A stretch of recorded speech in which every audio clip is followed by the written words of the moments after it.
date ako sa Incognito. Katatapos lang nilang mag-shoot sa Matera, Southern Italy. Ngayon sa Cebu na. Oo.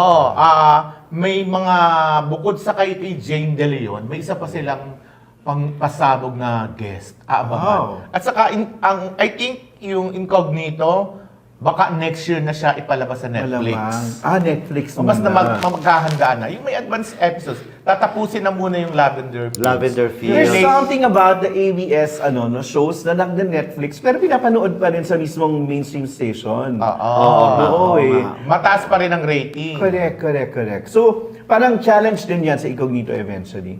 Para pagandahin. Ano yan? Oo. Kasama ba sa Netflix deal na kailangan talagang bongga at hindi sa Metro Manila sinushoot? Hindi naman. Ang ganda naman ng casting nito eh. Oo rin naman. Na- Pero Lavender Fields din, gano'n, di ba? Parang hindi lang dito sa Metro Manila, kundi sa iba rin. Pero ito talagang nagpalawan. Yeah. Tapos meron sila sa Benguet. At Meron in sa... Spain.